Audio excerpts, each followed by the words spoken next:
இந்த வீடியோ பார்த்தீங்கன்னா தைப்பூசம் அன்னைக்கு எடுத்தது. ஸோ ஏர்லி மார்னிங் பார்த்தீங்கன்னாக்கா நானும் அம்மாவும் கோலம் போட்டுட்ருக்கோம். நான் கோலம் போட்டு முடிச்சுட்டு அம்மா வந்து கலர் கொடுத்துட்ருக்காங்க. நாங்கள் வந்துட்டு பார்த்திங்கன்னா எப்போவுமே தைப்பூசம் அன்னைக்கு படைக்கிற வரைக்கும் வந்து சாப்பிட மாட்டோம். அதாவது மத்தியானம் இலை போட்டு படைப்போம் நாங்கள்.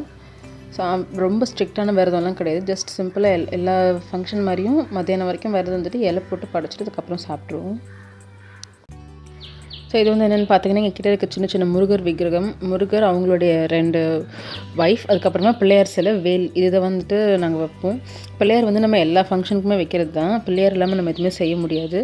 ஸோ முருகர் அந்த மற்ற சிலை, வேல், அந்த பிள்ளையாருக்கு வந்துட்டு ஃபஸ்ட்டு தண்ணி, பால், திரும்ப தண்ணி ஊற்றி அபிஷேகம் பண்ணி வச்சுருவோம். அதான் பண்ணிகிட்ருக்கேன். இந்த பாத்திரம் வந்துட்டு பார்த்திங்கன்னா இந்த சின்ன சின்ன விக்கிரகம் எங்கிட்ட குட்டி விக்கிரகம் தான் இருக்குது. இதெல்லாம் அபிஷேகம் பண்ணுறதுக்காகவே தனியாக வச்சுருக்க பாத்திரம். இதை வந்துட்டு வேறு எதுக்கும் நாங்கள் யூஸ் பண்ண மாட்டோம்.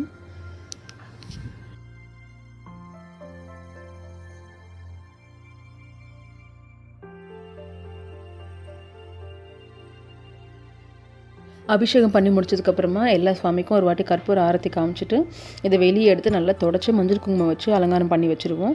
நைவேத்தியம் வந்துட்டு பார்த்திங்கன்னா ஃபஸ்ட்டு அதாவது படைச்ச உடனே வைக்கிற நைவேத்தியம் பால் தேன் கலந்து வச்சுருக்கோம். அது கூட பேரிச்சம்பழம் வச்சுருக்கோம். இதுக்கப்புறம் தான் சமைச்சு வைக்கணும் மற்றதெல்லாம்.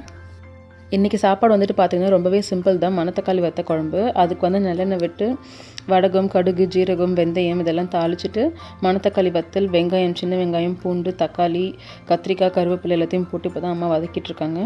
கத்திரிக்காய் வந்துட்டு பார்த்திங்கன்னா 1/4 கிலோ தான் சேர்த்துருக்கோம். இது கூடவே சாம்பார் பொடி சேர்த்துக்கிட்டாங்க. சாம்பார் பொடி வந்துட்டு பார்த்திங்கன்னா பேக்கெட்டில் வைக்கும்ல, அதுதான் இன்றைக்கி யூஸ் பண்ணியிருக்கோம். வீட்டில் அரைச்சது தீர்ந்து போச்சு.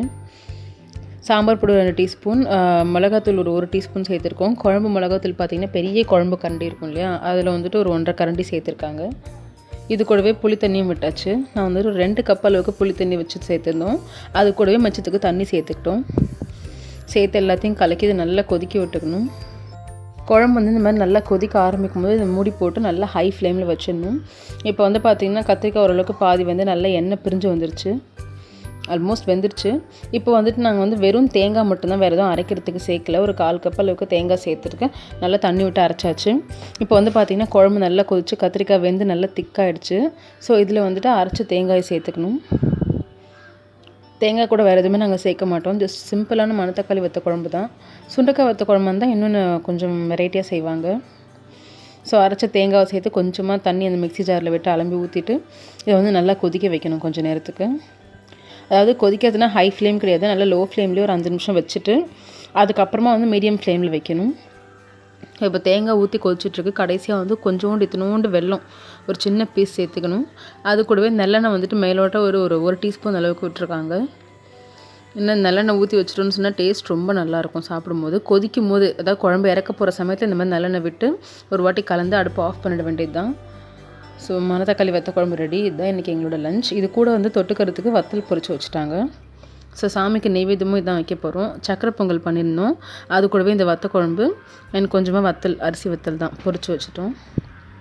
இப்போ வந்து நெய்வேத்தியம்லாம் வச்சுட்டு சாமி பூஜை முடிச்சாச்சு. கந்தசஷ்டி கவசம்லாம் படித்து முடிச்சுட்டு இப்போ வந்து கற்பூர ஆரத்தி காமிச்சிட்ருக்காங்க. அவ்வளோதான். இதுக்கப்புறமா வந்து காக்காய்க்கு சாதம் வச்சுட்டு நாங்கள் சாப்பிட்ருவோம். இது வந்து என்னென்னு பார்த்தீங்கன்னா வெளியே துளசி மாடத்தில் வந்து தனியாக ஒரு செங்கல் சாமி வச்சுருக்கோம். அங்கேயும் வந்துட்டு தனியாக எல்லாம் அலங்காரம்லாம் பண்ணி கோலம்லாம் போட்டாச்சு. ஸோ ஆஃப்டர்நூன் பார்த்தீங்கன்னா இது செவ்வாய்க்கிழமையில் தைப்பூசம் வந்ததுனால மதியானம் 3-4 டைம் இது.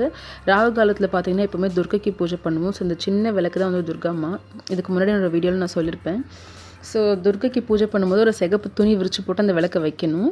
நாங்கள் விக்கிரகம் வைக்கல, அதுக்கு பதிலாக வந்துட்டு இந்த மாதிரி சின்னதாக ஒரு விளக்கு வச்சுருக்கோம். ஸோ எப்போவுமே செவ்வாய்க்கிழமை, வெள்ளிக்கிழமை, ஞாயிற்றுக்கிழமை 3 நாள் ராகு காலத்துலையும் பூஜை பண்ணுவோம். ஸோ அந்த பூஜையும் முடிஞ்சு போச்சு.